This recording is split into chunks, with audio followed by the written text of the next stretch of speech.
Bonjour à toutes et tous, vous écoutez First Print, votre podcast comics préféré pour un nouveau numéro du Front Page, votre revue d'actualité spécialisée sur le secteur des comics et de leurs adaptations.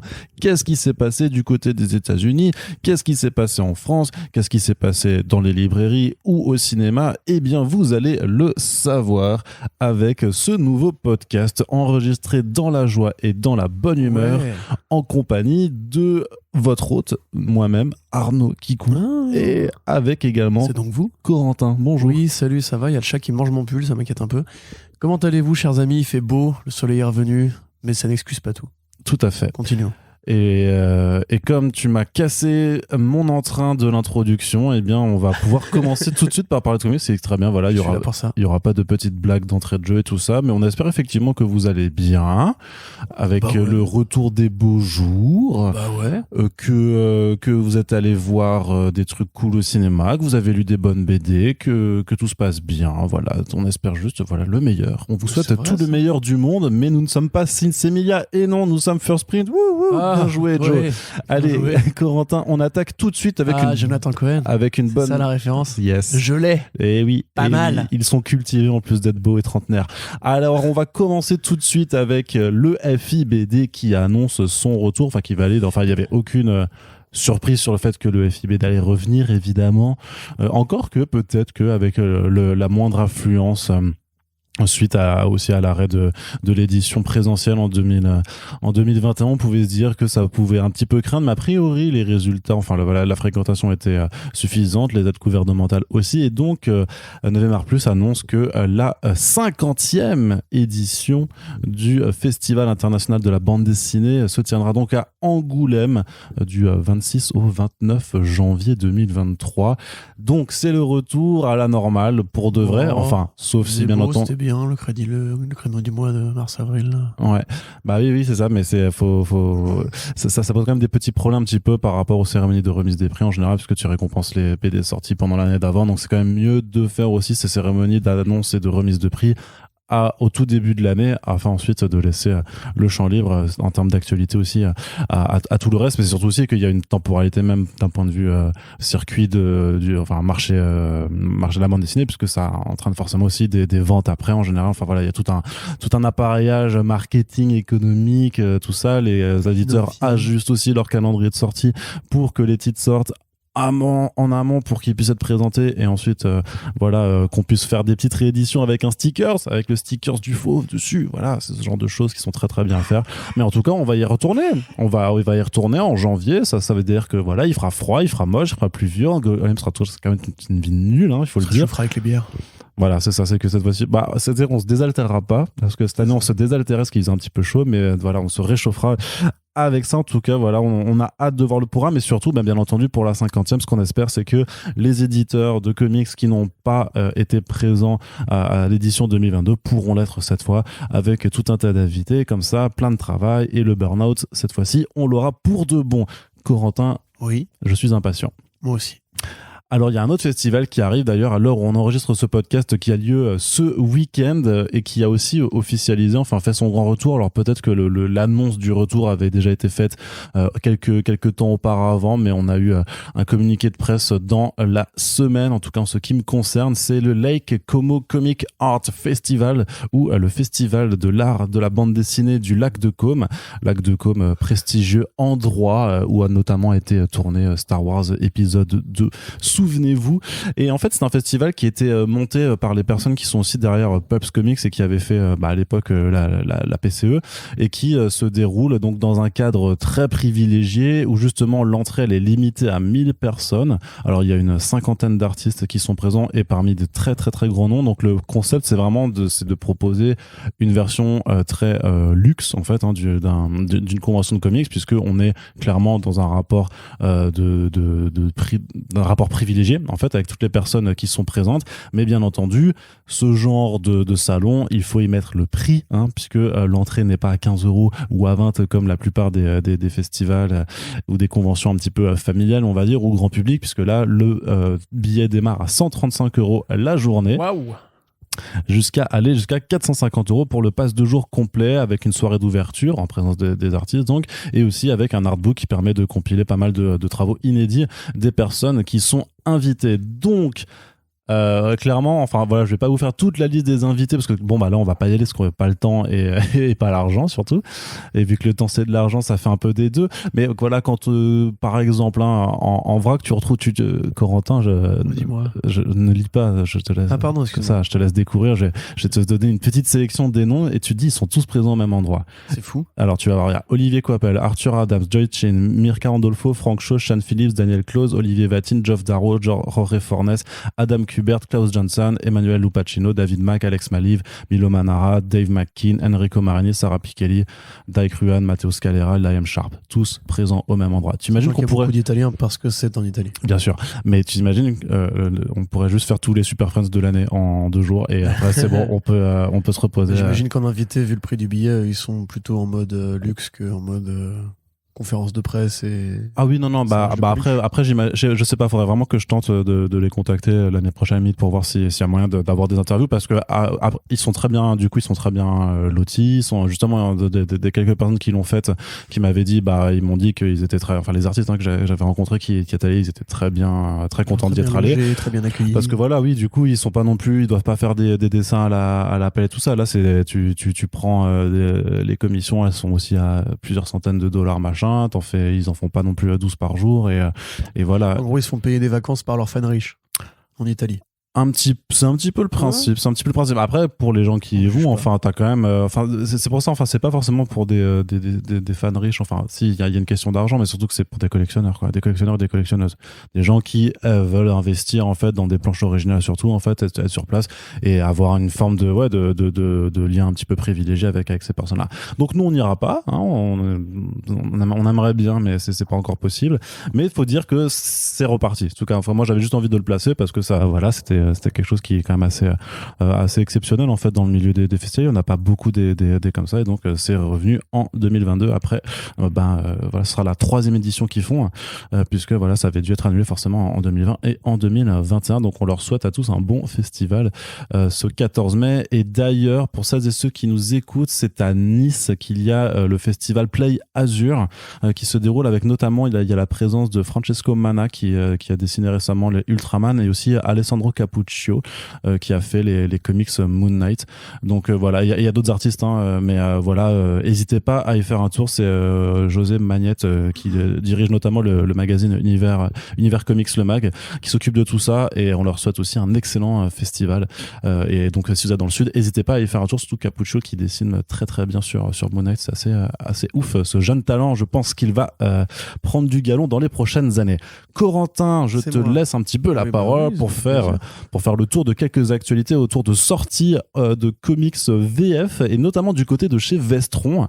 Il y a 2 nouveaux comics The Crow qui ont été récemment annoncés, sachant que voilà, depuis la sortie du comic book original, en fait, il y a déjà eu plusieurs suites en comics de cet univers qui ont été faites et Vestron en a déjà publié quelques-unes, mais donc là il y a 2 nouveaux projets qui ont été annoncés au sein de Vestron. Des projets de comics, du coup. C'est ça. Pas des projets d'adaptation de comics en film. Ou ta gueule. Okay. Donc oui, effectivement, alors je vous avoue, moi, de base, déjà, lire The Crow, le premier, n'a été qu'une expérience assez lointaine, donc je vais pas vous mentir, je n'ai pas lu ces BD. Cela dit, on reste en Italie, puisque il y avait un album hommage qui était sorti chez IDW Publishing, qui avait récupéré The Crow en 2012, je crois, et après un long périple par différentes maisons d'édition. C'est un peu ces personnages-là qui... Parce qu'ils ont une marque à coller avec le film continue de graviter et d'exister dans le présent pop culturel, mais qui en vérité n'ont jamais vraiment réussi à établir une longue saga et un lectorat très fidèle. Donc en l'occurrence, IDW avait effectivement été ramené des artistes italiens qui travaillent aux États-Unis, parmi lesquels Roberto Becchioni, Del Edera, Matteo Scalera, Luciano Saracino, Ariel Olivetti, Daniel Fumo, Daniel De Filippis, Emanuele Ercolani, Mico Beltramini et Daniel Serra. Arnaud, c'est le moment où tu fais... Voilà. Il y a plein de gens de la famille. Exactement, alors c'est des trucs qui sont anthologiques. Il n'y a pas forcément d'ailleurs toujours le personnage de Draven. C'est différents personnages qui ont repris le croc ou qui reprennent le symbole du corbeau. C'est dommage qu'il n'y ait pas Marco Spaghetti. Très bon artiste aussi. Voilà, donc c'est ma faute, hein, je t'ai encouragé. Fallait pas. Hein. Et donc ça vient de sortir. Et au mois d'août, on a Wild Justice qui est une continuation de, pareil, un format anthologique où il y avait différents grands auteurs ou grands artistes, on va dire, qui passaient par le personnage de The Crow, dont l'anthologie qui s'appelait Midnight Legends. Et parmi ceux-là, Vestron a eu l'idée que, a priori, ça pourrait peut-être marcher en France, de prendre Charlie Adler, second dessinateur de Walking Dead. J'imagine que c'est pour ça. Un petit album. Ouais, enfin, second, le principal quand même, parce que Tony Moore a fait signer les 6 premiers numéros. Oui, mais ce n'est pas le co-créateur. Ouais, mais franchement, maintenant, tu sais, quand j'écis sur Walking Dead, je dis que c'est Robert Kirkman et Charlie Adler. Tony bien Moore. sûr, évidemment, 138 numéros de plus que. C'est ça, voilà. Forcément. C'est comme pour Cory Walker, tu vois, qui était revenu à la limite par rapport à Ryan Otley. Bref, tout ça pour dire simplement que Charlie Adler simplement dessine une histoire scénarisée par Jerry Prosser. Alors je sais pas du tout qui est ce garçon, je t'avoue. Donc voilà, pareil, un autre héritier qui suit Michael, donc un nouveau The Crow, qui pareil va devenir le Crow après des circonstances similaires à celles de Draven, c'est-à-dire que sa femme a été tuée, donc il revient pour se venger, etc. Petit album, 96 pages, 15,95 €. On sait que les tarifs, c'est toujours un peu la moyenne haute, on va dire, pour Vestron, qui doit bien marcher quelque part. Le problème, c'est pas tant le tarif que en fait, le fait que ce soit des formats souples en fait, par rapport à ce tarif, surtout. Ouais. Effectivement. Et ça accompagne aussi le retour de The Crow qui va enfin sortir de son purgatoire. Ouais, il anticipe un peu. Je pense qu'il le fait plus par amour du personnage et parce qu'il a déjà publié d'autres comics The Crow avant que par une réelle anticipation du film qui viendra peut-être surtout que ça a été annoncé là il y a un mois, que ça prenait. Avant ça, on n'avait aucune info. Enfin, si, on avait régulièrement des infos comme quoi c'était mort. Donc, effectivement, je pense pas qu'il ait dealé ça en 3 semaines. Non. Voilà. Mais c'est chouette pour les fans des années 90, pour ce personnage-là qui, certes, est très peu connu, on va dire, par les gens de notre génération, mais qui, à une époque, a compté. Et c'est vrai que. Il y a même des gens qui savent pas que c'est une adaptation de comics, en fait. Hein. On peut t'imaginer. Il y a des mêmes qui sont rédacteurs en chef de sites de comics. Ce serait quand même un peu taré si c'était vrai, ça, tu vois. Si c'est vrai, c'est très grave. On veut des noms. Mais de toute façon, on aura l'occasion de reparler de The Crow plus abondamment si le film est effectivement entre en production. Je sais pas qui édite le Crow original de James Hobart.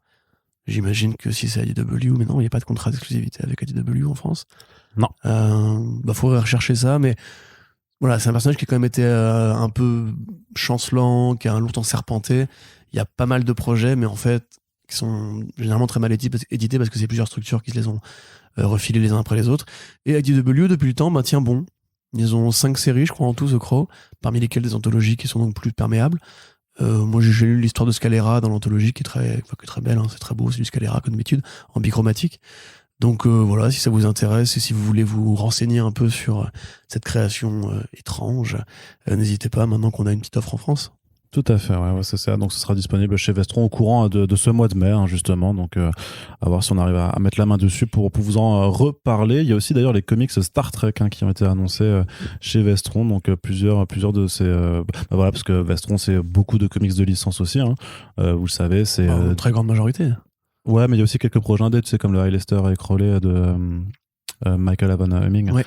Donc voilà, mais entre-temps, au-delà de ça, c'est du Terminator, du Transformers, Retour vers le futur, Power Rangers, de nouveau aussi. Les nouvelles séries à Power Rangers, et donc il y a plusieurs titres Star Trek qui arriveront également au cours de l'année. Autre adaptation de comics qui n'est pas du comics à la base, mais qui est bien par contre du dérivé en bande dessinée de film. Je t'ai perdu, Corentin, mais je l'ai fait exprès. Non, j'ai tout suivi. Mais c'est Huggin et Manin. D'ailleurs, je voulais faire je vais refaire la parenthèse, mais faudrait faire une liste d'artistes italiens, enfin de faux artistes italiens, comme j'ai fait avec Marco Parmigiano, tu vois. Oui, bien sûr. Giorgio Spaghetti, t'avais dit. Ouais, c'est Marco Spaghetti. Parce que j'imagine son cousin. J'imaginais Giorgio Tiramisu, tu vois. Ouais. Franchement, ça marche pas trop bien. J'adorerais, moi aussi, appartenir à une minorité pour pouvoir faire des blagues racistes sur ma minorité. Mais moi, j'ai le droit. Techniquement, je suis d'origine italienne, mais j'ai pas connu mon grand-père. Mais t'as pas le nom. Moi, j'ai Tomasi. Franzolini, si mon grand-père avait reconnu mon père, t'imagines? Olivier Quentin Franzolini. Franzolini. De Parme, d'ailleurs. Ouais, effectivement, j'ai du parmesan dans les veines comme Jared Leto. Et de l'huile qui soigne sous tes aisselles. Allez, de l'huile d'olive, bien entendu, parce que l'huile de tournesol, c'est celle qui est en pénurie. Exactement. Corentin, je disais donc, Dune, la suite des comics, s'est annoncée pour l'automne chez Huggin et Munin, qui avait déjà édité le premier livre, la première adaptation en fait du roman de Frank Herbert, dessiné notamment par Raoul Allen, avec Patricia Martin aux couleurs. Et donc il y a le deuxième tome qui doit arriver cet automne, mais il y a aussi la suite de House Atreides, la maison des Atreides. La maison des Atreides, qui a déjà eu 2 tomes parus, là en VF, et donc le 3e est annoncé. Donc c'est ça la suite. Ah oui, alors là, si t'as tout dit, effectivement, il va pas me rester grand chose à dire. C'est-à-dire, on reste chez les Corbeaux, c'est ça qui est cool. Si ceux qui ont la référence, bravo les gars. The Crow, Huggin et Munin. Voilà, badaboum. Donc oui, effectivement, la franchise Dune, donc il y a, comme on le sait, pareil, inspiré différentes dérivations de comics, mais quand même beaucoup moins que d'autres films cultes des années 80. Ouais, et puis c'est surtout que maintenant, il y a eu pas mal de projets maintenant. C'est ça, qui sont plus modernes. Et qui ont accompagné en fait le film de Villeneuve. En fait. Le roman graphique, disons que l'attention tient d'un peu avant, mais ouais, mais disons que l'attention portée sur Dune en tant que telle fait que, à cause du film de Villeneuve, fait que des nouveaux projets ont été déclinés. Dans les cercles pop culturels, parce que sinon il y a déjà eu le fameux jeu vidéo RTS à l'époque, qui était incroyable. Il y avait eu le comics d'ailleurs de Bill Sienkiewicz aussi, d'ailleurs. Étonnamment, Bill Sienkiewicz qui est devenu un des artistes qu'on associe à Dune, alors qu'il a fait une adaptation complètement pérave pour Marvel à l'époque, dans les Marvel Library Special, je crois. Donc d'ailleurs, là, il signe la couverture, a priori, en tout cas de l'édition américaine, de Abrams Comic Art, dont on a déjà parlé. C'est les mecs qui font qui ont Fucking State, qui font les comics Marvel de Alex Ross en ce moment, la Marvel Comics Library, non, ça c'est ta chaîne. Ouais. Bref, donc c'est des gens qui font de beaux livres, un peu comme Huggin et Munin d'ailleurs, des livres documentaires, des livres de recherche sur l'art en général, et qui font aussi un peu d'édition de BD. Tandis que la maison des Atreides, c'est Boom Studio. Parce que Boom a récupéré la licence pour les comics en mensuel, puisque Abrams a juste la licence pour les romans graphiques et les adaptations directement des romans, pas les continuations de... qu'est-ce que je raconte moi, Brian Herbert, donc qui est le fils de Frank Herbert, qui avec son partenaire du crime Kevin J. Anderson ont largement poursuivi en fait l'exploitation de Dune avec différents préquels et avant Dune, après Dune, on va dire, parmi lesquels la maison des Atreides qui s'intéresse à la jeunesse du Cléto, donc qui est le père de Paul Usul Muad'Dib Atreides, qui est le héros campé par Timothée Chalamet et Kyle MacLachlan, starring Kyle MacLachlan. Donc voilà, ça arrive au tome 3 parce qu'il y a déjà 12 numéros en VO. J'imagine que c'est des éditions de 4 numéros. C'est cool de voir que Huggin et Munin a réussi à vraiment choper les deux maisons d'édition pour faire un seul flux, parce que ça fera du coup des beaux reliés dans les collections de fans de Dune en français. Le premier roman graphique était intéressant, c'était effectivement une bonne façon de digérer Dune sans la narration, ce qui est un jeu assez particulier, parce que Dune c'est quand même assez narré. Même en plus il y a tout ce truc avec les pensées des personnages qui rend beaucoup mieux en BD qu'en film, on va dire. Rappelez-vous quand David Lynch avait essayé de faire parler les personnages en surimpression, c'était assez horrible. Donc voilà, très bon bouquin, moi j'ai bien aimé. Et chez Boom, c'est l'artiste c'est l'artiste, cet artiste-là, tu vois, on n'y pense pas assez à lui. Mais je l'ai pas noté, je suis vraiment un gros con. Il a pas bien fait ses recherches. Mais non, il a très mal fait ses recherches. Bon voilà, c'est celui quoi en fait. Tu vois de qui je parle, Arnaud. Tout à fait. Voilà, exactement. Dev Pramanik. Voilà, Dev Pramanik qui est l'artiste de la maison des Atreides. On peut imaginer qu'ensuite, une fois que le film de Dune partie 2 approchant, Huggin finira par éditer les autres séries ou mini-séries de Boom sur l'univers. Oui, ils en ont annoncé une autre il n'y a pas si longtemps que ça en fait, un nouveau spin-off, je me rappelle. Ouais. Parce qu'ils ont fait d'autres projets chez Boom, il y a notamment un truc sur le commandant en chef des armées de la maison des Atreides, sur les années qui passent entre le moment où les Harkonnen attaquent Arrakis et lui après il part en exil chez les contrebandiers et tout. Il me semble il y a peut-être eu un truc sur les Harkonnen aussi, je crois. Donc ouais, il faudra vérifier ça. Donc en résumé, pour les fans dont je suis de Dune, c'est cool. Et pour Huggin et Munin qui soigne encore son offre BD, parce qu'il y a quand même pas mal de trucs bien en vrai, chez Huggin et Munin, on n'en parle pas forcément beaucoup. C'est pas un éditeur qui est très en vue dans la BD, mais ils font à côté de leurs beaux livres et de leurs travaux de recherche des trucs assez sympathiques, j'ai envie de te dire. Ouais. Donc voilà, et on sait qu'il y a beaucoup de fans de Dune en France, notamment beaucoup de gens qui lisent des MOOC et qui font des podcasts dessus. Donc, ouais, effectivement, on en connaît un, en tout cas. C'est The Waters of Canly auquel je pensais, qui était l'un des derniers projets qui avait été annoncé au début de l'année. Donc j'imagine, vu qu'ils annoncent déjà qu'en 2023 il y aura encore du Dune chez eux, j'imagine que ça. C'est sur Gurney Alex celui-là. Pardon, c'est sur le commandant en chef. Celui-là, peut-être, ouais, c'est ça. Ouais, Gurney Halleck, ouais, c'est ça. Ouais, c'est ça. C'était juste pour retrouver le titre. Très bien, Corentin. On continue dans la partie VF avec aussi le MOOC, enfin le magazine Metal Hurlant qui revient pour son troisième. Encore Non, mais je veux dire, il s'était jamais arrêté, mais c'est juste que le troisième numéro sort.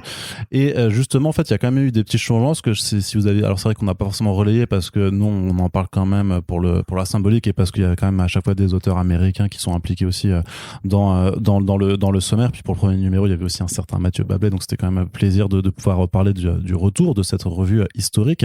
Mais ça ne s'est pas fait sans couac, puisque très rapidement, en fait, il y a Hugo Bienvenu qui avait communiqué comme quoi il voulait plus, enfin, il quittait le projet immédiatement à la sortie du premier numéro. Et du coup, le rédacteur en chef a changé. C'est plus Vincent Bernière qui s'occupe de la revue, mais c'est Jerry Frison, donc un dessinateur graphiste aussi qui est né en Belgique, mais qui vit aux États-Unis depuis une vingtaine d'années maintenant, voire un peu plus, et qui travaille avec les Humano. Donc c'est lui qui reprend la direction du Metal Hurlant nouveau, c'est-à-dire que parce qu'il y a toujours une alternance entre un numéro avec des histoires inédites et un numéro où avec des rééditions. Voilà, des rééditions d'anciennes histoires, et notamment avec Jean-Pierre Dionnet qui est à la barre aussi. Et donc pour ce troisième numéro, on retrouvera notamment un certain James Tocco dans le sommaire, tu vois, un petit James Tocco, et aussi Mark Waid qui écrit une histoire qui est dessinée par Fabien Groslo. Oui, vas-y, fais ta blague. Le Groslo. Il a touché le Groslo. Il a touché le Groslo. Excellent. Non, merci. Non, tu sais à quoi ça me fait penser, moi, j'ai mal à la gorge, j'arrive pas à rigoler. Ça me fait penser au sketch des Inconnus. Ah oui, le Groslo. Le Groslo, voilà, c'est ça. Dans la case, c'est ça. C'était une bonne époque. Très, très bonne époque. Et donc, un métal. un troisième numéro qui est intitulé Vacances sur Mars, et donc dont la thématique, puisque chaque numéro nouveau en fait a une thématique, et donc là ce sera la planète rouge qui continue de fasciner l'humanité, qui d'ailleurs envoie régulièrement, enfin essaie d'envoyer des robots, des drones pour faire des explorations là-bas, puisque quitte à foutre le bordel sur la Terre et la rendre moins vivable, autant essayer de fantasmer sur une planète sur laquelle on ne pourra jamais vivre. Mais pourquoi pas quand même. Oui, puis surtout c'est que voilà, le magazine Metal Hurlant a aussi une approche documentaire de la science-fiction maintenant. Il y a des articles justement de chercheurs ou d'influenceurs, quelle horreur, de voix dominantes, on va dire, dans les milieux scientifiques modernes. Donc là, c'est effectivement, on sait que Mars va être un terrain de conquête pour les milliardaires d'aujourd'hui qui deviendront les seigneurs de guerre de demain. Voilà, relisez Howard Check-in et vous expliquera comment le Plex avait fini par faire la même chose et dessécher la Terre pour se barrer dans les planètes lointaines avec les copains riches. Dans American Flag ? Exactement. Bravo Arnaud. Tu l'as lu du coup ? D'accord. Peut-être. Donc ça se pourrait. Donc, oh là là, il a lu un gros bébé Urban. Ça arrive donc. Donc simplement, ouais, c'est cool de ce point de vue-là. Effectivement, moi, je serais intéressé de voir ce qu'ils disent de Mars. Et ça reste, c'est intéressant, grosso modo, de prendre une approche réaliste et immédiate sur des sujets de société qui sont déjà de la science-fiction, en poussant juste un peu plus loin, on va dire. La robotique, qui est déjà en fait une réalité, les intelligences artificielles aussi. Mais on sait en fait qu'on peut encore inventer une perspective négative dessus, donc autant le faire maintenant avant que ce soit justement de la réalité qu'on nous vend tous les jours.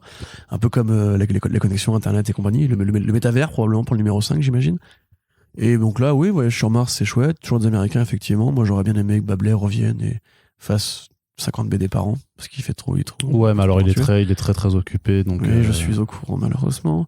Mais donc oui, c'est chouette. Moi, j'avoue que j'aime bien. J'ai les 2 premiers numéros et bon, c'est toujours aussi bien. Mais évidemment, forcément, moi, je préfère le côté anthologique des histoires d'avant, parce qu'en plus le MOOC numéro 2 était quand même assez beau. Il était cher, mais il était beau. Et ils ont bien sélectionné les gens que j'aime bien. Donc, voilà, bon, moi je suis vendu à Metal Hurlant depuis que je suis ado, donc je suis un peu le public cible, j'imagine. J'aimerais bien savoir si ça marche bien auprès d'éventuels nouveaux lecteurs, d'éventuelles jeunes générations, si c'est vraiment que pour les gens comme moi ou les gens plus vieux que moi encore. Ce serait intéressant de voir, dites-nous dans les commentaires éventuellement. Mais sinon, oui, l'offre est cool, les artistes sélectionnés aussi, donc pourquoi ne pas encourager ?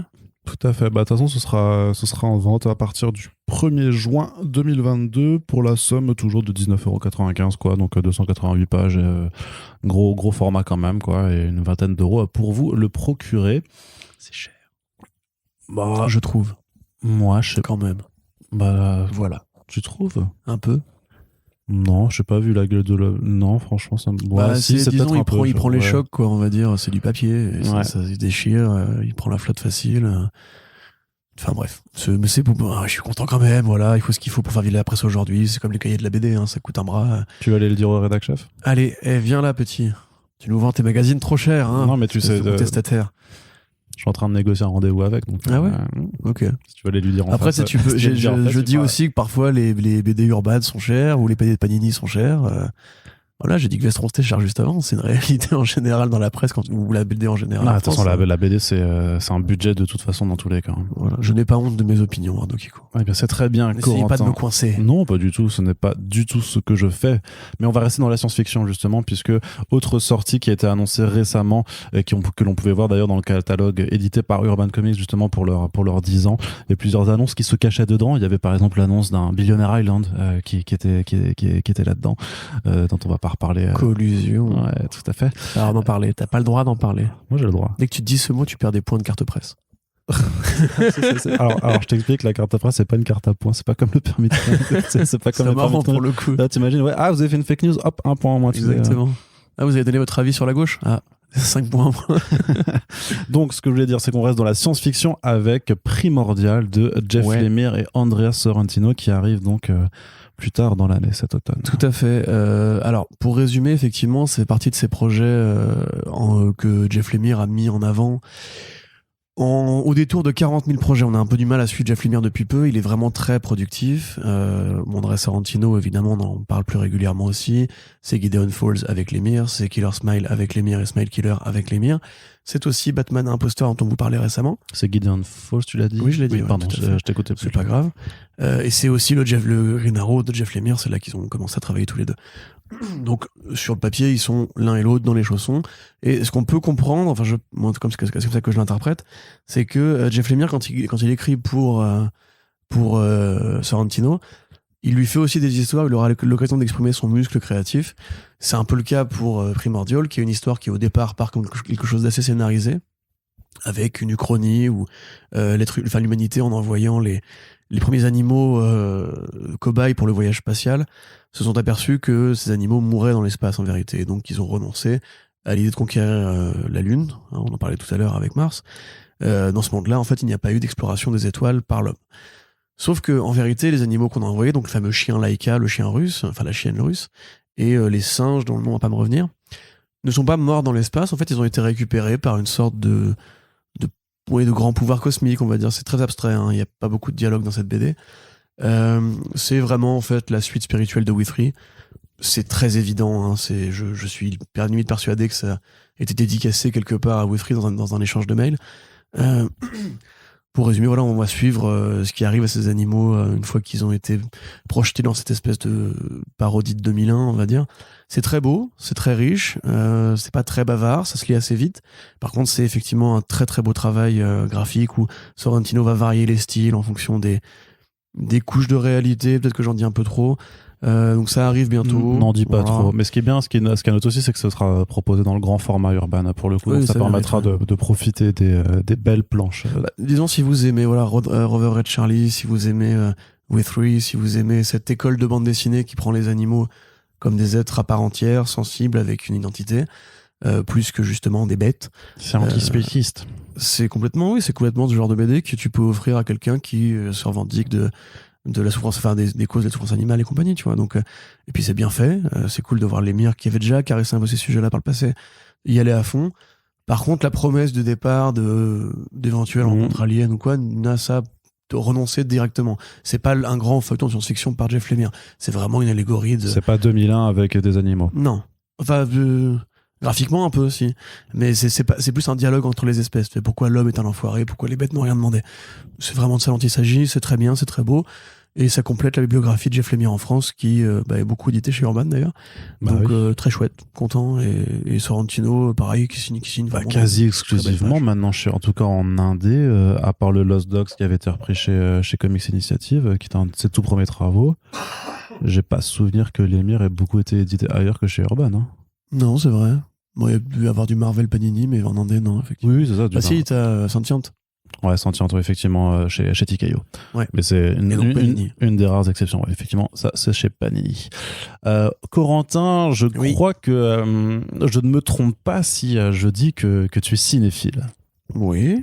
Et par cinéphilie, j'entends que tu aimes le cinéma. J'entends que tu aimes les réalisateurs. J'entends que tu aimes les grands réalisateurs. J'entends aussi que tu aimes les réalisateurs fétichistes tu de tires pieds. une carte, je n'ai jamais derrière là. Ouais, complètement. Tu vois, je sens que tu aimes les pieds, que tu aimes. J'aime les pieds. Ouais, que tu aimes. Surtout les tiens, ils sont magnifiques. Lécher des pieds. Je crois que on va. Oui, bah effectivement. Donc on va bien entendu, si on vous dit cinéphilie, réalisateur et pied, vous pensez donc que je suis oui, Tarantino. Oui, tout à fait. Bravo Corentin. Et il repart la semaine prochaine avec le panier garni. C'est incroyable. Le panier garni. Ça a changé la question pour un champion. Normalement, c'était du fric avant. Jamais. Jouer à deux. Attends. Alors non, ça n'a jamais été du fric. C'était alors Corentin, vous allez repartir avec l'encyclopédie Larousse sur les vins rouges en 10 volumes. C'est incroyable. Larousse à chaque fois. Que j'étais gamin, je le voulais ce bouquin à force de le voir à la télé. Mais t'en avais plein. Il y avait plein d'encyclopédies sur des trucs qui ont l'encyclopédie des Mérovingiens en 45 tomes. Putain, trop bien. Édité sur du cuir véritable. Mérové et Clovis. Oh mon dieu. J'adore le 7e siècle. Donc nous disons Quentin Tarantino. Et pourquoi on en parle de Quentin Tarantino? Puisque avec Martin Scorsese, voilà, c'est un peu les grands. Tarantino. Non, déconne pas. Italien aussi. Oui, non, mais c'est le deuxième italien de la bibliothèque. Oui. Amazing. Et voilà. Donc, il nous avait fait un superbe roman graphique sur Martin Scorsese. Et donc, qu'on avait d'ailleurs reçu en Super Friends pour ça. D'ailleurs, faut qu'on le réinvite pour. Oui, c'est fait. C'est fait. Non, mais pour un autre album qu'il a fait avec sa compagne, d'Onyx et de G, je crois. Je sais plus le titre exact, mais c'est sorti il y a pas si longtemps que ça, qui parle des os humains en fait du 19e siècle. On en parlait récemment. Et donc en attendant d'Onyx et de bronze. Pas de jet de bronze. Donc en attendant ça, on pourra le réinviter aussi pour parler donc de Quentin Tarantino, puisque voilà, il annonce le 2e volume de sa trilogie ciné. Et d'ailleurs, il nous l'avait dit, je crois, dans le podcast que c'était sur Tarantino, mais là c'est je crois qu'il nous l'avait dit en off. Il nous l'avait dit en off, effectivement. Donc en fait, j'étais à l'affût depuis. On n'a pas trahi ce secret, tu vois. Mais maintenant, c'est officiel. Ça arrivera aussi aux éditions du Rocher. Et qu'est-ce que ce sera alors, Corentin? Tout simplement, comme pour le Martin Scorsese, une digestion de la vie de Quentin Tarantino avec des épisodes et des moments choisis. Je dirais des épisodes. Et qui seront mis en scène de la façon dont Tarantino lui-même compose ses plans et ses longs métrages, et ainsi que les grands réals qui l'ont inspiré. Si on sait que Martin Scorsese est un cinéphile et qu'il a cité énormément de scènes, il a une cinéphilie beaucoup plus lointaine que celle de Tarantino. Forcément, il est plus vieux. Et là, en l'occurrence, Quentin Tarantino, lui-même dit que c'est une sorte de DJ du cinéma qui fait plus des remixes que des... Exactement, et du scratch et du sample. Donc voilà, ça va être l'occasion évidemment de s'amuser. Un artiste aussi visuel qui a créé autant de plans... Depuis le fameux, pour les trucs, t'auras un plan avec un intérieur caisse depuis un coffre, tu vois, par exemple, qui est un peu un de ces plans symboliques. T'auras des plans sur des yep, forcément. T'auras des mecs qui dansent comme ça, ou comme ça. Voilà, pour ceux qui ne voient pas, je fais les danses de Reservoir Dogs et Pulp Fiction. T'auras probablement des Big Kahuna Burger et des Red Apple par-ci par-là. Alors, c'est long aussi, la vie de Tarantino, parce qu'il a fait une dizaine de films, en comptant ses scénarios, ce qu'il a fait en scénario avant. Mine de rien, sur Scorsese, il avait un peu tout couvert, parce qu'on arrivait vraiment jusqu'à très récemment avec le tournage de Killers, of the Flower Moon. Donc là, effectivement, c'est moins de films, c'est une vie qui est plus courte, mais il y a beaucoup de choses qui se sont passées. C'est qu'il a fait une très longue carrière, on va dire, de un peu chancelant, après aspirant scénariste, vidéoclub porno, machin, etc. Donc il y a beaucoup de trucs à dire. Tarantino, c'est évidemment l'un des plus grands cinéastes de sa génération, d'aucuns diraient le plus grand, en tout cas en termes d'impact pop culturel et au niveau des élites du cinéma. Il a reçu une Palme d'Or, il a reçu toutes les récompenses qu'on peut recevoir. C'est l'un des grands réalisateurs que les gens connaissent, ce qui est très rare, quand même, faut le dire. Aujourd'hui, juste creuser un tout petit peu le sujet des metteurs en scène, tu dis à quelqu'un dans la rue Robert Eggers, il te répondra qui. Voilà, Tarantino, il a réussi à creuser cette espèce de Quentin Tarantino à Robert Eggers. C'est un très grand réalisateur, Robert Eggers. On est d'accord, mais en termes de renommée publique, évidemment que personne ne connaît Robert Eggers. Voilà, c'est exactement ce que je suis en train de dire. En même temps, ces films sortaient à peine au cinéma en France, donc une chance, c'est déjà... C'est vrai que le monde a beaucoup changé. The Witch, je me rappelle même pas s'il était sorti au cinéma. The Witch, c'est sûr. The Lighthouse, c'est sûr aussi. Bon bah voilà, c'est justement ce que j'essaie de dire, c'est qu'à une époque, Tarantino, au bout de 3 films, on le connaissait, tu vois, les gens avaient compris qui était Tarantino. Il a écrit et il réalisait des films comme Pulp Fiction, Kill Bill, Once Upon a Time in Hollywood, extraordinaire. Donc voilà, c'est effectivement très cool de rendre hommage à ce grand génie, même si voilà, c'est encore une fois, il nous a dit, hein, Méziane, qu'en fait, à mesure qu'il avançait dans ces projets-là, il irait vers des trucs plus risqués ou plus anciens, comme, j'ai pas le droit de le dire, comme d'autres réalisateurs un peu moins cotés auprès du grand public. Moi, ce qu'il m'en dit, c'est que, bah écoute, Le Rocher est content. Pour l'instant, il continue de lui faire confiance. Il imitera avec ses planches à un rythme frénétique. C'est assez impressionnant de voir l'épaisseur et la qualité du bouquin et les tonnes d'idées visuelles qu'il met en si peu de temps, parce qu'il bosse vraiment d'arrache-pied. Donc c'est super cool. Moi, je suis assez content d'avoir ce petit projet-là vu de chez nous. On sait que voilà, ça finira par arriver aux États-Unis aussi. Donc ce sera du comics à terme. Ce sera probablement sélectionné dans les Eisner Awards des meilleurs bouquins basés sur des faits réels, comme ça avait été le cas pour Big Black. Donc très chouette, très content, et que dire, voilà, vivement qu'on en reparle avec lui. Tout à fait. Autre nouvelle du côté de la VF, parce qu'il y aura beaucoup de VF dans ce numéro-là et très peu de VO au final, vous allez voir, c'est juste que l'actualité est un peu plus calme du côté des États-Unis, mais en France, ça s'agite pas mal avec aussi, hein, voilà, pour les amateurs des comics des années 90, eh bien, le retour de Cyberforce aux éditions Réflexion. Oui. Bon, là, on est encore dans une case qui va faire plaisir à quelques vieux. Donc, Cyberforce, comment décrire? Sans tomber dans le cliché, sans que ça vous dise absolument rien. Parce que Cyberforce, c'est comme beaucoup de comics des années 90, ça appartient à cette famille de projets qui ont plus de choses à dire au niveau du dessin qu'au niveau du scénario. Donc, évidemment, là, on parle de mutants. Voilà, qui vont être enlevés par une organisation qui prévoit de monter une sorte de plan de conquête à base de robots et qui donc va prendre ces mutants doués de super pouvoirs, les foutre dans un centre et leur filer des prothèses cybernétiques, ce qui en fait des mutants robots. Et ces mutants vont s'évader et après s'être reconnus dans ce centre de détention, former une équipe qui sera donc la Cyberforce et aller péter la gueule au mec qui les a enlevés, quoi. Donc voilà, c'est aussi bête que ça, j'ai envie de dire. Donc on parle d'un projet qui commence assez tôt dans la vie d'Image Comics. Et oui, c'est bien lui dont on parle, puisque c'est Marc Silvestri, l'un des cofondateurs d'Image Comics, qui à l'époque de Topco, avant même de lancer Darkness et The Witchblade, avait travaillé là-dessus, au format mini-série. Il avait même reçu l'assistance d'un grand Walt Simonson, ce qui fait que les premiers numéros sont beaucoup plus beaux d'ailleurs que ce qui viendra ensuite. Et quand il a attaqué Witchblade et Darkness, il a plus trop eu le temps de se consacrer à ça. Il a filé les dessins à David Finch, entre autres, d'autres dessinateurs l'ont accompagné. C'est pour ça dire que David Finch, en général, est associé à cette génération d'artistes d'Image Comics, alors qu'il n'est pas fondateur, mais il a fait Aphrodite 9 aussi, et celui-là. Donc, puis il a un trait qui est effectivement assez proche quand même de Silvestri, de cette école Topco très musclée, les menaces sexy, avec des bouches pas possibles et compagnie. Donc, voilà. C'est effectivement un projet qui avait déjà été édité à 2 reprises en France, mais pas complet, puisque la série Cyberforce a été continuée d'abord en 2012, si je ne dis pas de bêtises, et je crois que là, peut-être pour les 30 ans, il parlait d'en refaire un encore, parce qu'il y a tout un délire nostalgique avec les 30 ans d'Image Comics, où tous les personnages reviennent les uns après les autres. Là, ce que nous dit Réflexion, c'est qu'ils vont faire 5 tomes, donc pour la série complète. Voilà, j'ai envie de dire que moi, encore une fois, je ne vais pas vous répéter à chaque fois que je ne suis pas fan des années 90, que ce trait m'ennuie, et que si à la rigueur c'était soutenu par des bons scénaristes, comme ça a été le cas pour The Darkness, qui a quand même eu Garcenis, hein, on se rappelle, et c'était vraiment excellent. Là, en l'occurrence, on est vraiment sur l'alpha de la série années 90, des soldats, des robots, des mutants, voilà, parce que c'était l'époque des X-Men, parce que c'était l'époque de Terminator, parce que c'était l'époque des invasions Los Angeles, etc.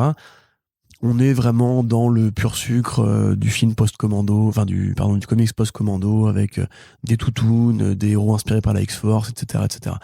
Donc, très bien pour celles et ceux que ça concerne. J'ai envie de dire que de plus en plus, hein, quand même, on rattrape le retard. On sait que Black and White, qui fait aussi le Savage Dragon, on sait que voilà, Spawn a toujours été bien édité en France, en l'occurrence, c'est pas de problème.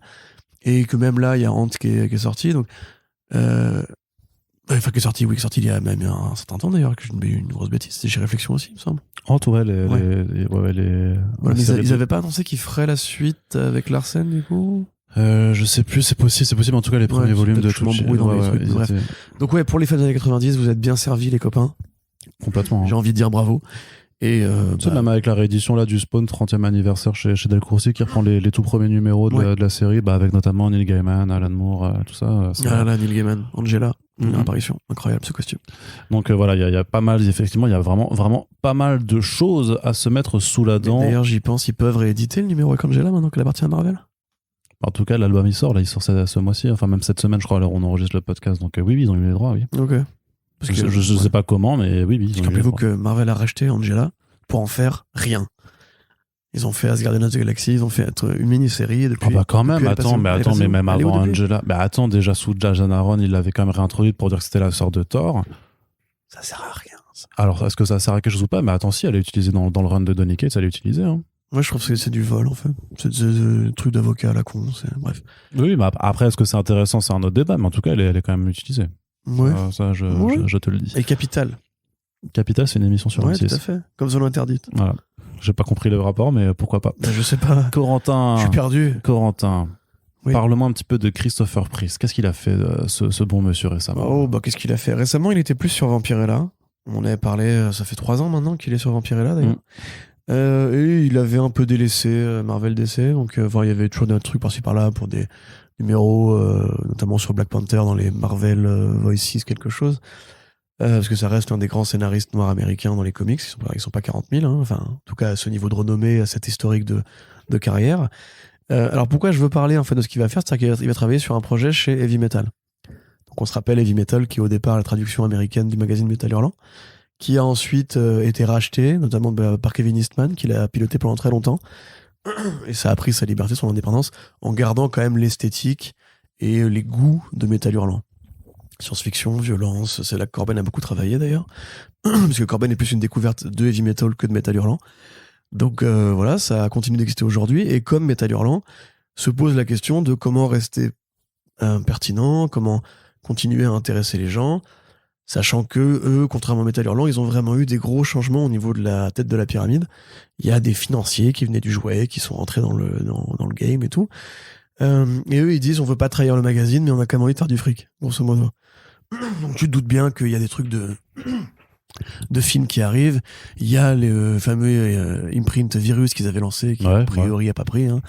Et là, donc ils ont été chercher Priest pour une série qui s'appelle Entropy, qui fait référence à Breaking Bad de la couverture, puisqu'il s'agira de suivre un personnage qui va au départ faire le mal parce qu'il n'a pas le choix, et qui va au final commencer à apprécier ça. Et pourquoi c'est intéressant? Parce qu'au départ, tu peux te dire, bon, c'est Christopher Priest qui fait juste un projet de plus, avec un artiste débutant en plus, donc on aurait même du mal à savoir si c'est vraiment enthousiasmant ou pas. L'artiste s'appelle Mentos. Rien à voir avec les bonbons sucrés. Puisqu'en fait, là, ce qui est cool, ou pas cool, justement, c'est que au moment où Metal Hurlant revient, au moment où les humanoïdes associés reviennent pour faire un univers partagé autour de l'Incal, Heavy Metal revient pour faire un univers partagé autour de Tarna. C'est-à-dire un personnage très peu connu. Je vois Arnaud qui fait des grimaces. C'est-à-dire que Tarna, en fait, c'est pour ceux qui ont vu le film Heavy Metal, justement, c'est le personnage qui est sur l'affiche. C'est la nana en bikini de l'espace, voilà, avec effectivement les attributs très corbéniens, on va dire. Et une épée, voilà, une guerrière de l'espace, dans une science-fiction de fantasy, etc. Et qui a inspiré l'épisode dans South Park où ils prennent de la pisse de chat pour planer, et où Kenny, le petit gamin à la Nora Orange, tombe amoureux de l'équivalent de Tarna, une nana avec une poitrine démentielle, dans ses hallucinations très particulières. Voilà, revoyez l'épisode. C'est un très bon hommage à Corben, cet épisode d'ailleurs. Hein. Donc là, récemment, elle est revenue, Tarna. Il y a une série par Stephanie Phillips. Tu pouvais te poser la question de pourquoi, parce qu'elle a vraiment pas eu beaucoup d'existence en comics auparavant. C'est de l'exploitation de licence, Corentin. Mais c'est pas une licence vraiment, tu vois. Mais tout devient licence. C'est le personnage qui était l'héroïne, on va dire, de Metal Hurlant, qui était un truc anthologique en plus, qui avait pas vraiment d'héroïne unique. Mais tu dis que si c'était investi par des vendeurs de jouets, bien entendu que tout devient licence après. Hein. Bah voilà, et donc ils ont fait une série dans 6 numéros avec Stephanie Phillips, et là, a priori, Entropy se base au même univers. Donc c'est un univers partagé. Un univers partagé autour de Tarna, donc du film Metal Hurlant. Voilà, qu'est-ce que tu veux que je te dise? Le Metal Hurlant Universe. C'est ça qui est trop bizarre, c'est ces magazines de contestation qui étaient autrefois des rebelles, qui en avaient rien à foutre de tout, qui étaient par les punks ou les drogués ou des rockers et tout. Au définitive, ils font ce que fait Marvel, mais avec 70 ans de retard. Bah alors, Et, je vais te chanter une petite chanson, Corentin, qui s'appelle Le capitalisme a tout niqué. Vas-y. Le capitalisme a tout niqué. Tu pensais que t'étais rebelle, mais tu t'es rangé. Voilà, Bientôt dans les bacs. Vous pouvez la trouver sur iTunes, c'est très cher et ça coûte pas. Ça dure pas très longtemps. Donc oui, voilà. Tarna revient. Pourquoi? Pour rien, pour faire du fric, pour faire du beurre, parce qu'ils ont aucun personnage à demeure qui pourrait être utilisé par ça. À présent, Corben n'est plus là en plus, même son univers à lui, tu peux plus l'exploiter ou le développer. Enfin, tu pourrais en vérité, hein, mais là, il y aurait des fans qui seraient prêts à foutre le feu aux locaux. Donc oui, moi ça me fait rigoler. Après, ça reste Priest qui fait du Breaking Bad avec des super pouvoirs et des dieux de l'espace. Pourquoi ça peut pas être très cool. Moi, je suis content de revoir Priest. C'est effectivement l'artiste Montos qui a un trait un peu réaliste à la. Moi j'aime bien parce que tu dis que c'est un nouveau venu, à la mais Deodato, on va dire. je trouve ça assez solide hein, pour un premier travail dans ce cas. Même à la Lenny Liu en fait. Il y a un vrai style Lenny Liu dans le côté un peu graffé et tout. Donc oui, pourquoi pas. Mais c'est juste moi la démarche m'amuse de voir justement et les Humano et Heavy Metal se dire mais attends. Pourquoi créer de nouvelles choses quand on pourrait justement exploiter les vieilles gloires? Alors qu'en fait, ça n'a jamais été leur philosophie à eux. Donc, c'est un peu triste. C'est la fin d'un monde, peut-être. Le capitalisme a tout niqué. Ouais, nouveau générique. Bah non, mais en plus on l'alimente nous-mêmes hein, en parlant de ces projets-là. Bah, on leur donne de la visibilité et bah, on est dans une industrie, même si nous on essaie toujours de se passer du point de vue surtout des auteurs, des artistes et des autrices et voilà de la création et de ce que les gens essaient de dire. Bah il y a toujours une dimension mercantile de laquelle tu ne peux jamais t'affranchir, alors particulièrement quand tu es dans le mainstream, mais aussi quand tu vas même du côté des projets indépendants, hein, rappelle-toi, mais tu sais très bien que tu sais quand on parle pas souvent de projets indés, t'as toujours aussi dans le prisme de mire, non mais t'as toujours dans la ligne de mire en fait des trucs d'adaptation derrière avec bah voilà des carcans de gros producteurs, de grosses boîtes. La ligne de Jeff Lemire, par exemple. Attends. Elle est carrée, celle-là. Elle est pas mal. On va la noter. Elle est pas mal. Bon, allez, Corentin, on termine cette partie comics avec quand même une petite bonne nouvelle aussi, justement, dans du côté indé, puisque Garcenis retrouve Russ Brown pour la suite de Jimmy's Bastards chez Aftershock Comics, qui s'appellera Jimmy's Little Bastards. J'avais oublié cette news, tiens, c'est cool. Donc oui, Jimmy's Bastard qui revient, donc pour rappel, parodie de James Bond, dans lequel Garcenis s'amuse évidemment parce que c'est un grand enfant. Ça a été publié en VF chez Snorgle. Tout à fait, d'ailleurs tu as lu, je l'ai mis dans l'article. C'est très bien. Merci. Donc voilà, c'est effectivement la parodie de James Bond par Garcenis et son humour léger, on va dire. Donc c'est du James Bond avec plus de cul, plus de sang. C'est quand même très grave, plus de critiques de l'impérialisme américain. Et il y a vraiment une grosse déconstruction sur James Bond. Dès qu'il voit une nana, il faut qu'il la tringle. Et imaginons par exemple qu'il ait fait des gosses en chemin, sans le savoir. Donc c'était un petit peu le motif du premier volume. À la fin, il se rangeait un peu des voitures. Il décidait de raccrocher le smoking, de partir à la retraite. Et là, on le retrouve quelques années plus loin. Donc il est plus âgé. Un peu comme dans Dear Becky, tu vois, il y a le côté, on fait un bon jump temporel. Il est plus âgé et sa fille a repris les commandes a repris son poste, on va dire son double zéro. Un petit peu comme la chaîne à Lynch dans No Time to Die. Et à côté de ça, on va du coup avoir un vilain qui revient du passé ou qui explore le passé de la famille Regent, qui est le nom de famille de Jimmy. C'est pas Jimmy Bond, c'est Jimmy Regent.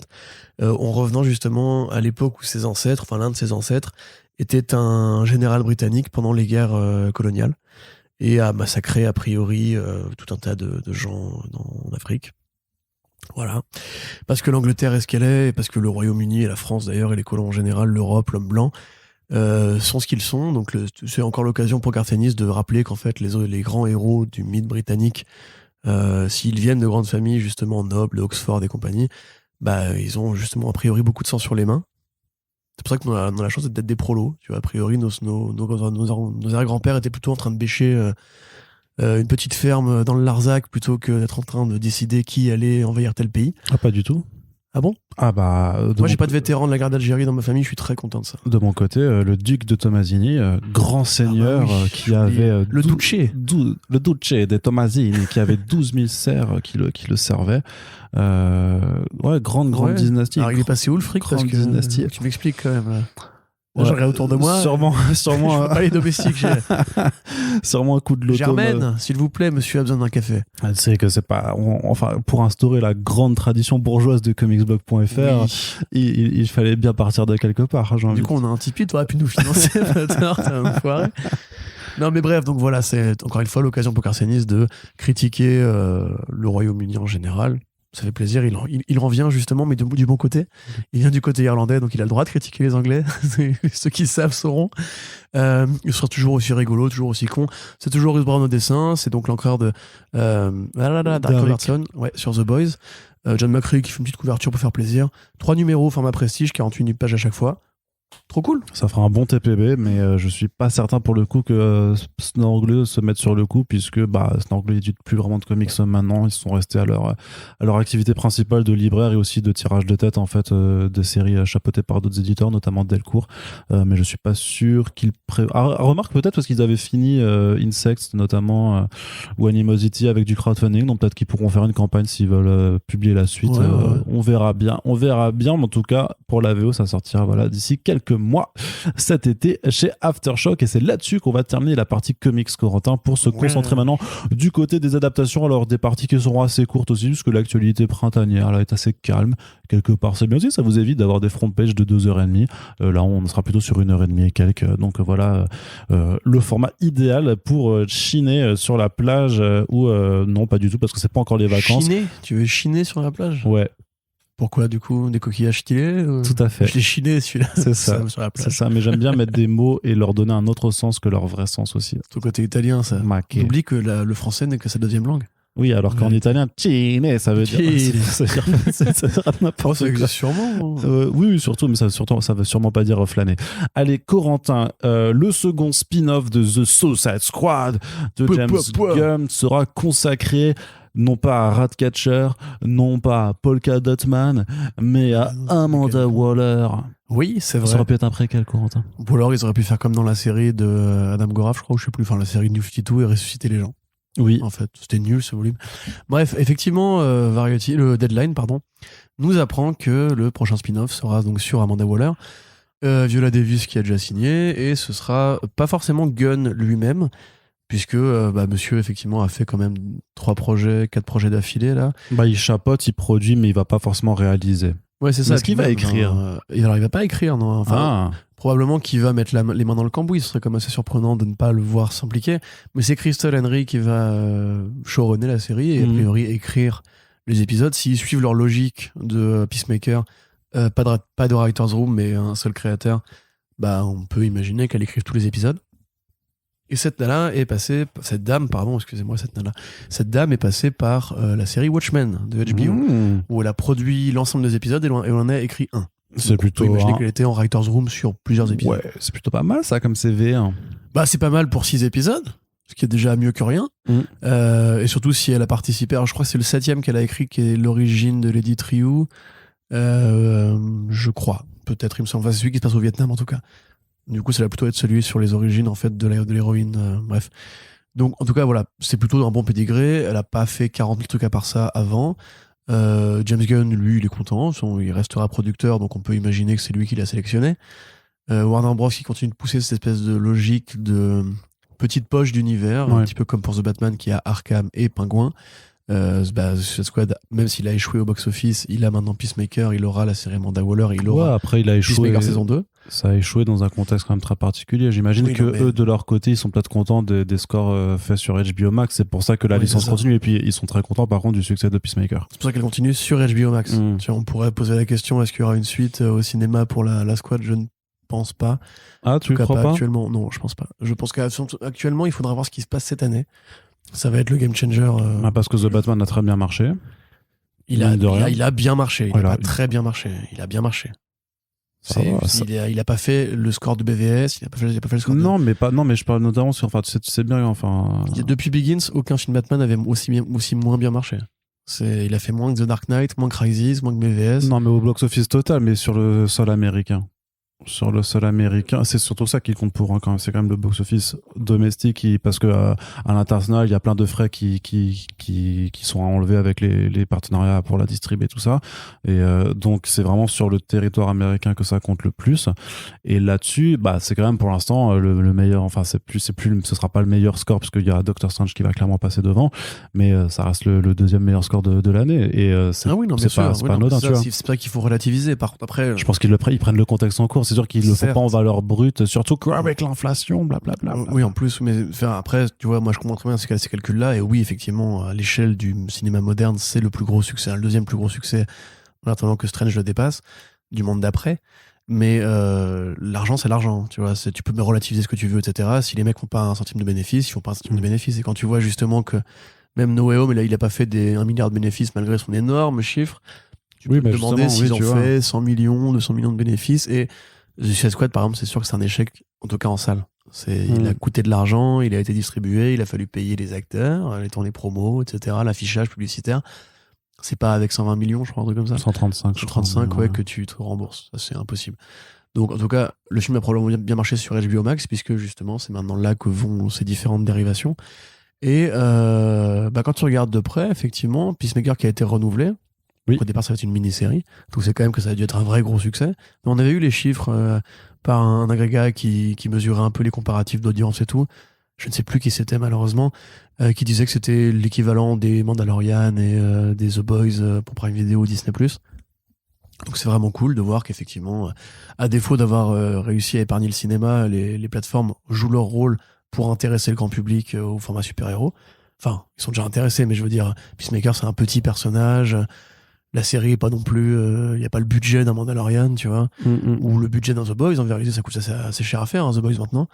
Donc c'est chouette. Waller, pourquoi pas. J'avoue que j'ai un peu de mal à citer une aventure en solo avec elle, donc on peut je pense pas que ce sera complètement solo. On peut imaginer que ce sera en fait la suite de Suicide Squad, où elle dirige une nouvelle équipe, où il y aura une partie politique. A priori, c'est quand même plus noir. Hein. On n'est pas dans le Sausage Fest à la James Gunn avec des blagues de bite partout et des gens qui fument de la bœuf.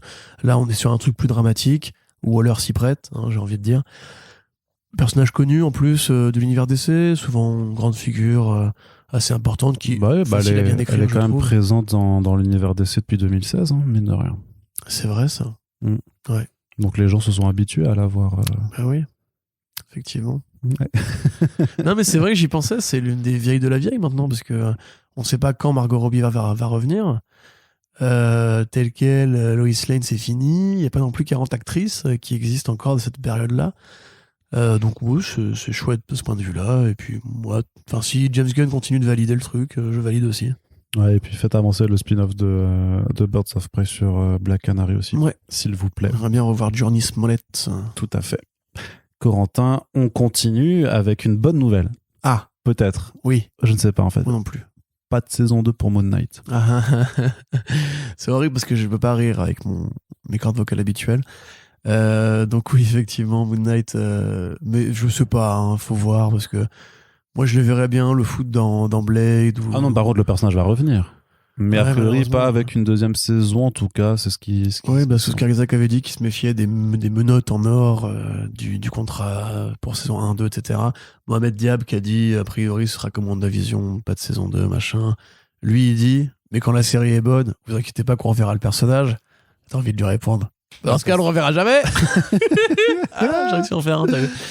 Ah ouais, mais pourtant elle est appréciée, a priori elle a du succès, et en même temps Marvel Studios va pas s'engager sur un personnage pour le présenter dans un projet et puis ne plus le et jamais... pourquoi pas, ça existe les mini-séries, pas forcément besoin de voir foutre tout le monde partout, hein. C'est pas ça fait 20 ans, enfin ouais, ça fait 12 ans que Marvel Studios se fait pas comme ça, donc ils vont pas se dire ah ouais, on va complètement changer le truc qui nous a rapporté un max de pognon pendant 10 ans. Mais en plus ils auraient eu le moyen de le faire, parce que avec l'épisode 4, le fameux twist, masterclass, ils auraient pu se dire alors j'ai pas encore vu les 2 derniers. Ah bon? Non, pas encore. Il faut que je me motive. Grosso modo c'est de la connerie, enfin il y a un truc ne me dis rien, mais j'ai vu un truc de manque de respect envers les propres règles que t'écris qui pour le coup me flingue. On en reparle très bientôt de toute façon avec Iri, mais... Voilà, mais oui. Mais là par contre je veux être là, hein. Oui, je sais. Je vais pas arrêter là pour Strange, mais je veux être. Mais d'ailleurs c'est pas un aveu d'échec ou quoi, j'ai pas encore vu le film, c'est tout. Donc il faut que j'y aille. Donc effectivement, Oscar Isaac, on sait qu'il est très occupé. C'est probablement pour ça que ça n'a pas voulu signer pour 2-3 saisons d'avance.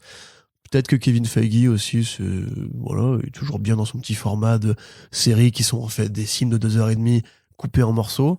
Ils sont un peu plus longs que 2h30 du coup. Mais un peu plus. Mais je comprends ce que tu dis, parce que c'est pas découpé narrativement comme une série télé. Exactement. Là, c'est littéralement pour le coup un film de 3 heures, on va dire. Mais tu peux tellement trancher dans le gras dans ces machins-là, ça tire en longueur des scènes qui n'ont pas vocation à être tirées en longueur. T'as un bon épisode dans la série Moon Knight. Parce qu'il y a du coup un rapport quantité-prix C'est lequel extraordinaire.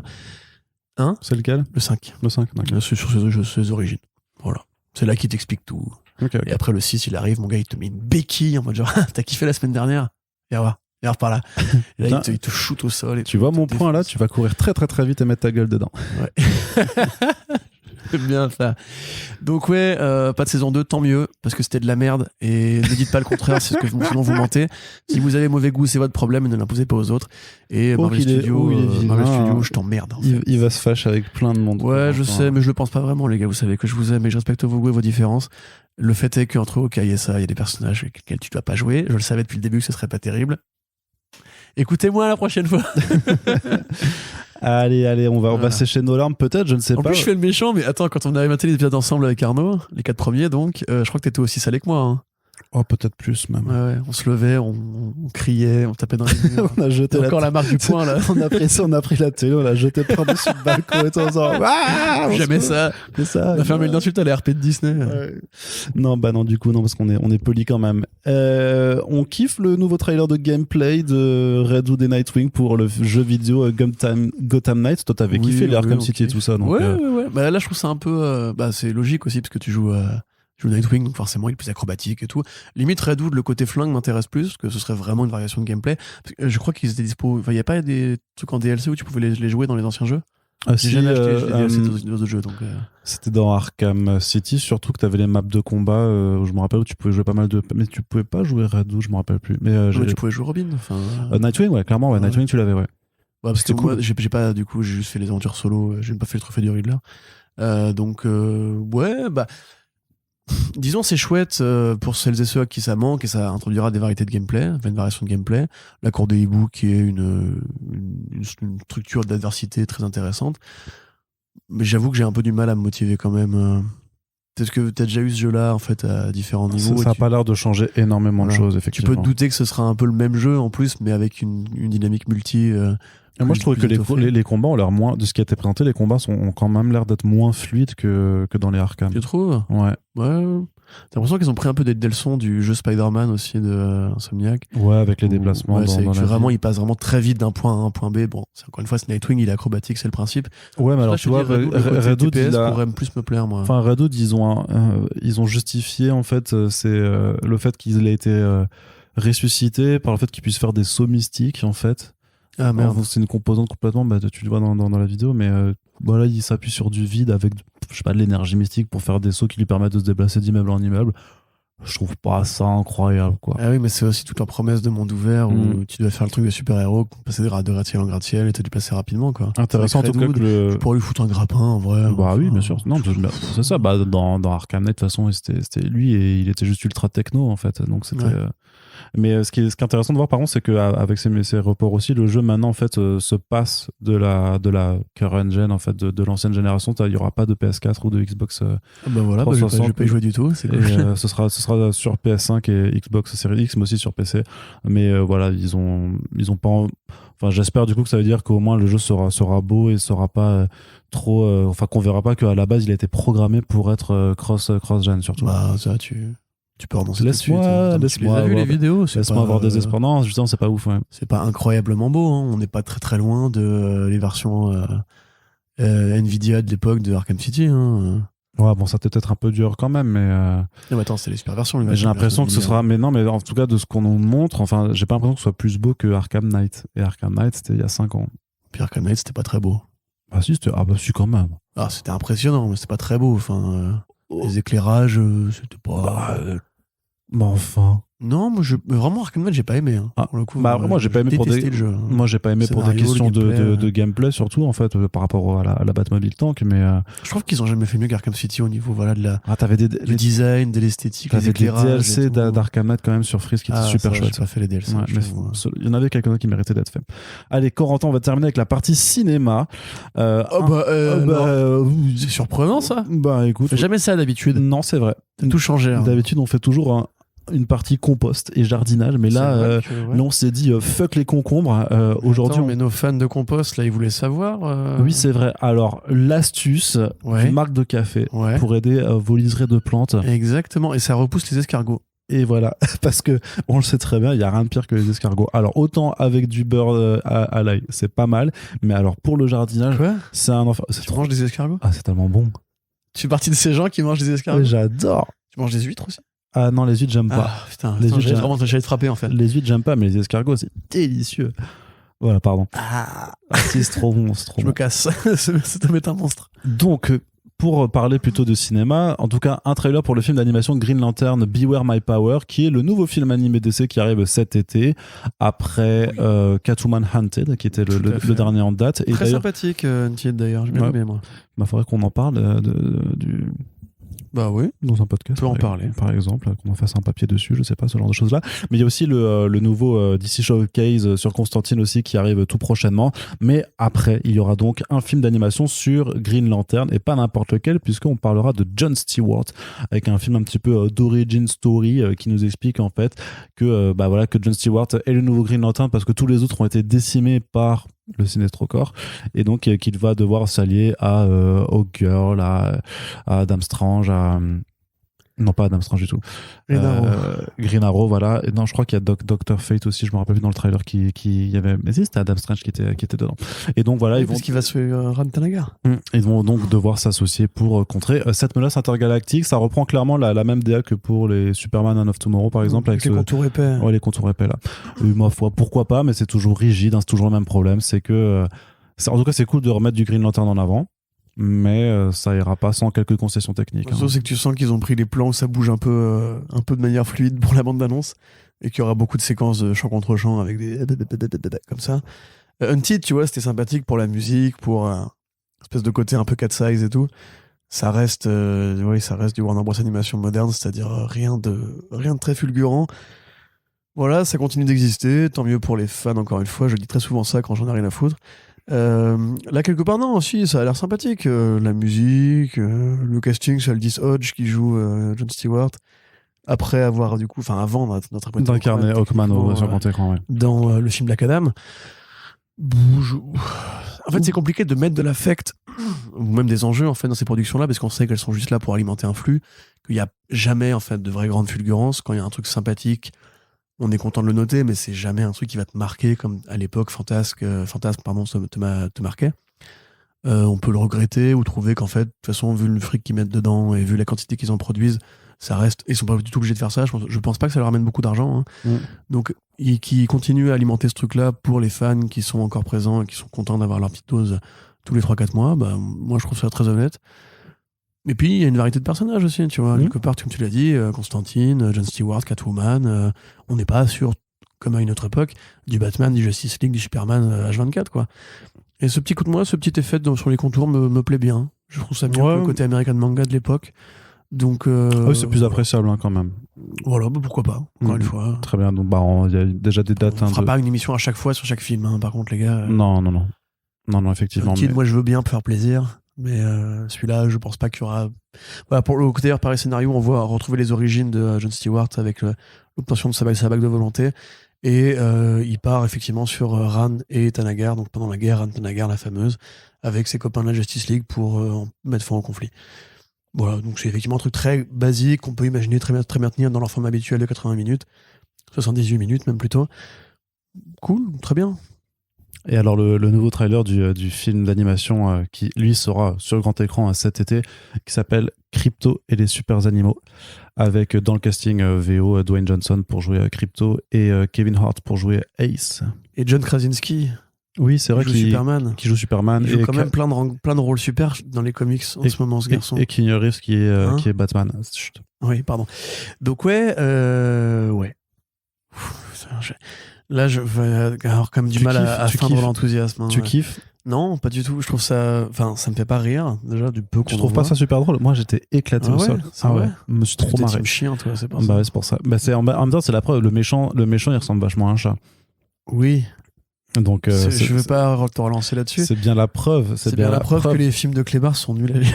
Non, c'est la preuve de la supériorité des chiens. Oui, c'est vrai. Voilà. Je suis assez d'accord avec toi. Je n'ai pas engagé ce sujet-là plus longtemps. Non, en vrai, voilà, pareil. Ce film-là, ils le font parce que justement, les films de super-héros sont populaires auprès des gosses. et parce que les films de clébards et d'animaux anthropomorphes sont populaires auprès des gosses. Bah, ils sont pas Depuis anthropomorphes toujours, du en fait, coup. Voilà. Non, mais je veux dire des animaux qui parlent et qui réfléchissent comme des humains, on va dire. Oui, mais là, ils auront des super pouvoirs. Il y aura une tortue, elle a des pouvoirs. Ça me Et désespère. il y aura un cochon, il aura des pouvoirs Oh aussi. là, ça me désespère d'en parler de ce truc-là. Franchement, l'existence de ce projet, en plus, Dwayne Johnson, Kevin Hart, donc le duo de Jumanji, le duo de tous les films qui sont faits ensemble, en vérité. Dès l'annonce qu'on a eu de Dwayne Johnson, je savais que ce serait Kevin Hart là, qui ferait l'autre rôle, et c'est très évident, parce que il y a aucune prise de risque, c'est... Bah, quand même, c'est pas. Crypto, le super chien, le cartoon, à l'époque, il était cool, quoi. Il y avait vraiment une réflexion un peu méta sur... Ils le ressortent en DVD en plus. Ah, cool. Ils le ressortent. Les épisodes avec Batman, enfin avec Hound, du coup, Ace, le bat chien, c'était vraiment de la bonne parodie de Batman, tu vois, il se foutait grave de la gueule du côté le chien qui fait comme ça tout le temps. Et il avait Mais là aussi, justement, t'avais quand le trailer où ils avaient annoncé Keanu Reeves, justement, il se moquait. Tu voyais Ice qui Ouais. reprenait les mimiques de 100 mètres tout le temps. Tout ouais, ça. mais tu sens du coup, il va pas le faire sérieusement. Puis c'est Kevin Hart, quoi. Toi, tu je, l'aimes pas. sens lui, c'est potache, c'est pas drôle Oui. déjà de base. Oui, mais là, Et, ce sera pas l'humour de Kevin Hart.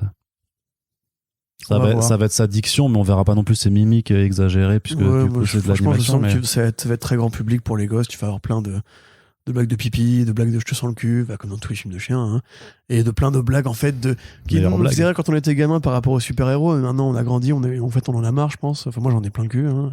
S'ils font une vanne sur le slip de Superman, j'appelle Sigrist, on va leur péter la gueule tout de suite.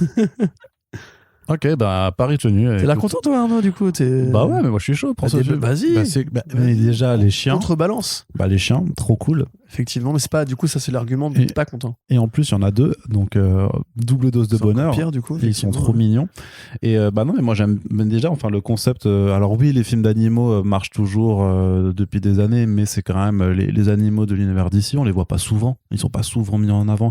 Donc moi j'apprécie de les voir. Quoi? Pourquoi tu C'est quoi ce argument? On les voit pas souvent, donc c'est bien. Bah non, c'est. Bah c'est moi j'apprécie toujours C'est quand. Hitler, on le voit pas souvent. Hein. En ce moment, on le voit plus trop d'ailleurs. Mais t'es un malade. Qu'est-ce qu'il est devenu? Mais t'es un malade. T'es un malade mental. Je suis désolé. Mais je suis désolé, moi j'apprécie toujours quand Warner DC fait autre chose justement que juste du Batman. Donc je suis désolé, je trouve Là, que ils font c'est pas de chien du coup. hein, mais il est dedans, mais c'est avec Crypto, c'est avec aussi les autres animaux. Enfin, t'as Chip, l'écureuil Green Lantern. Enfin, là, il sera pas Green Lantern, mais du coup, c'est quand même super fun. Il faut savoir rigoler. Alors oui, j'aimerais bien un nouveau film d'animation Teen Titans Go, mais ça n'a pas marché. La dernière fois qu'ils l'ont fait, il a même pas eu droit à une sortie en salle en France. Donc, quitte à pouvoir aussi initier des gosses, parce qu'on est clairement pas le public principal, mais quitte à pouvoir initier des gosses aussi à cet univers-là. C'est clair que j'aimerais bien que le film ait une double lecture pour que ça puisse être apprécié aussi quand t'es un beau fringant trentenaire cultivé. A priori, ce sera pas forcément le cas, mais ouais, je sais pas, la technique a pas l'air. Bah, la DA est assez quelconque pour l'animation, ça je suis d'accord aussi. Mais je vois pas de raison en fait de vouloir bitcher ou de pas vouloir être un minimum curieux de ce genre de production. Tout simplement, parce que je suis un. J'en vois des milliards. Elles sont là, je peux les compter. Bah vas-y quoi. Non, mais bah déjà, encore une fois, je te dis, les productions canines comme ça, enfin animalières pour les gosses américains. Ça donne pas énormément de grandes choses. T'as Zootopie qui est sympa. Et là, le film Les Lascars, là, ou je sais pas quoi, Les Truands. Les Bad Guys. Les Bad Guys, merci. Bah, en scène aussi, c'était pas mal. L'humour Dwayne Johnson, Kevin Hart, moi, ça me fait pas rigoler. C'est pas eux qui écrivent leur vannes. Tu sens vraiment le côté placement de produit on va prendre le truc qu'on peut vendre aux gosses de l'univers d'essai avec, du coup, les bestioles. Le trailer est pas beau, l'esthétique est pas belle, les couleurs sont pas incroyables. Ça sent pas bon quoi, enfin mais après je déteste pas le film, enfin s'il y a des parents qui nous écoutent qui veulent envoyer leur gamin passer une séance nulle, voilà, il y a pas de raison. Pixar peut pas être partout hein. Et puis au moins il sortira au cinéma celui-là. Mais après voilà, sinon techniquement moi je m'en fous en fait, mais c'est pas grave après non voilà, au moins dis que tu t'en fous. Mais alors l'argument ils cherchent mec, ils vendent des produits de toute façon tout le temps, donc tu vas pas le reprocher sur un projet particulier alors ils font systématiquement la même chose à chaque fois. Batwheels, tu te souviens la série animée avec le Batmobile? Mais c'est pas encore ça. Pour moi c'est pareil, ça c'est le même. Mais c'est trop bien Batwheels. Vas-y, Fifi. Génial. Non, mais déjà, on voit pas souvent de tout le monde s'en fout de cet angle-là non plus. On voit pas souvent des projets sur les voitures de l'univers d'ici. Donc moi, je trouve ça super intéressant. C'est qui on voit moins en ce moment. Non, je déconne. Non, mais j'entends tes arguments. Je sais pas, moi, je suis quand même curieux parce que je reste curieux de nature et c'est ma marque de fabrique. Corentin, on va terminer le podcast avec une nouvelle bizarre un petit peu, mais c'est Sam Raimi qui a déclaré en interview que Universal préparerait une suite de Darkman, donc le film de super-héros un peu brosson que Raimi avait fait il y a belle lurette. Tu l'avais vu celui-là? Non, j'ai toujours parce que ça avait été réédité par par l'atelier d'images et j'ai le DVD ou le Blu-ray, mais je l'ai toujours pas regardé. Non, l'atelier d'images. Je les aime bien. Oui, bah en fait c'est un peu ils ont fait The Shadow aussi l'année dernière. Ouais, tout à fait. Bah du coup c'est un peu le et même. le film avec Ben Stiller là, la parodie de super-héros avec Ben Stiller qui est super. Oh là, Super Hero Movie? Non, rien à... Ah zut, je l'ai plus, mais je vais retrouver. Un truc de James Gunn? Non. Ok, bon bref. Peu importe. Donc oui, Darkman. Alors l'histoire justement est liée au projet The Shadow, puisque dans les années 80, Sam Raimi, grand fan de comics, voulait adapter le Shadow au cinéma. Il avait rencontré le mec qui avait les droits à ce moment-là, qui lui avait adressé une fin de non-recevoir. Ça aurait pu être Robert Zemeckis d'ailleurs à l'époque sur le scénario de Sam Raimi. Mystery Man, le film dont je te parlais. Oui, j'ai pas vu celui-là. Trop bien. Donc voilà, très bien. Donc ouais.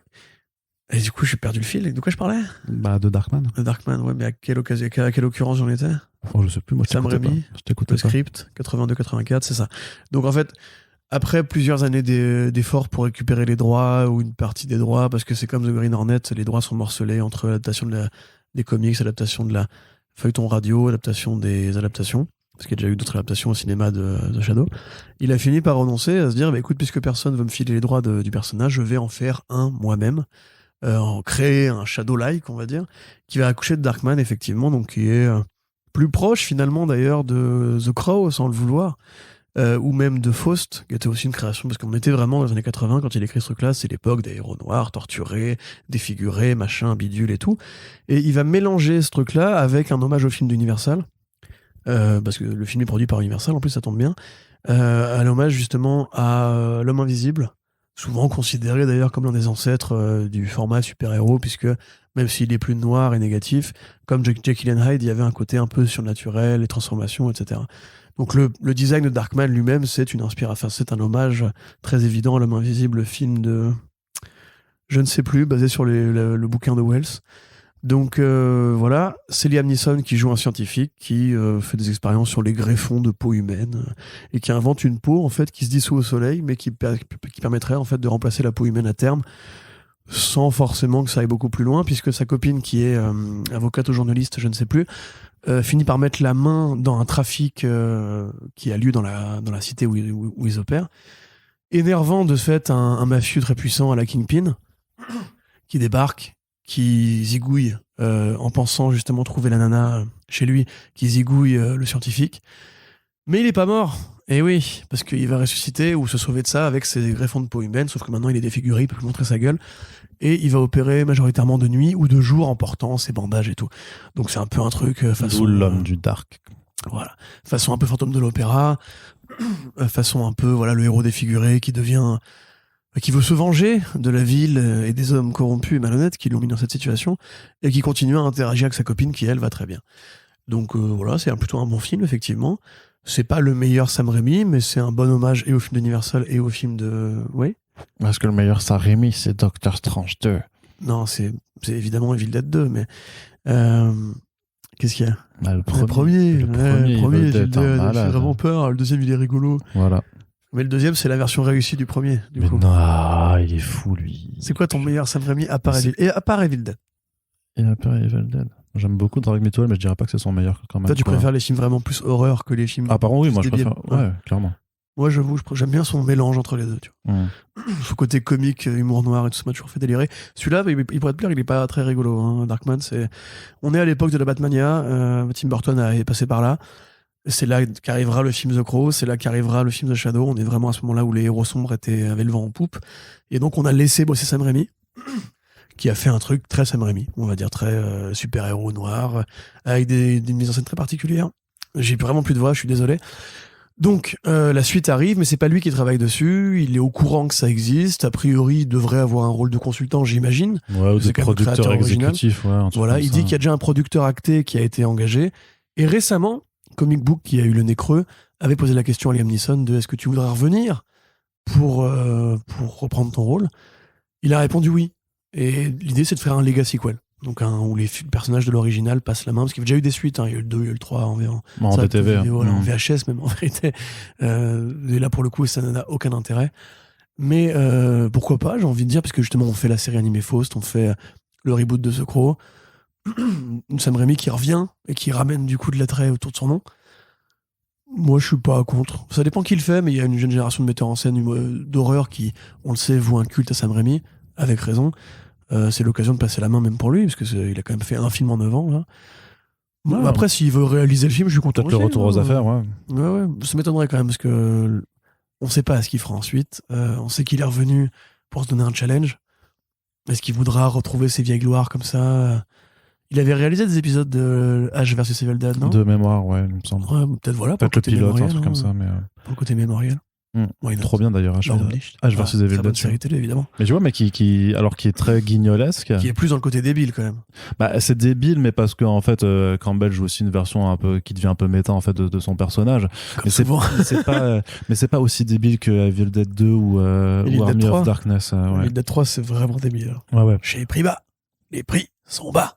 Incroyable, c'est ça. Donc, quand j'étais gamin, c'était une comédie. Mais parce que Ash vs Evil Dead renoue quand même avec la tradition ultra gore aussi du premier notamment. Ouais. Donc, mais il est quand même plus proche du 2 au niveau tonalité, je trouve. Le 1, c'est noir, Evil Dead 1 quand même. Ouais, je sais, mais c'est ça qui me plaît vraiment là-dedans en fait. Il n'y a pas de groovy. Non, mais c'est un vrai, c'est de la vraie horreur quoi. Allez Corentin, on en a terminé pour ce front page. Hein. Voilà, c'est l'un des front pages les plus courts de notre existence. On n'est même pas à 1h30. Donc, que se passe-t-il? Eh bien, simplement que l'actualité est un peu plus calme que d'habitude. En tout cas, on espère que cette émission vous a plu malgré tout. N'hésitez pas à réagir sur les sujets dans l'espace commentaire du site et sur nos réseaux sociaux.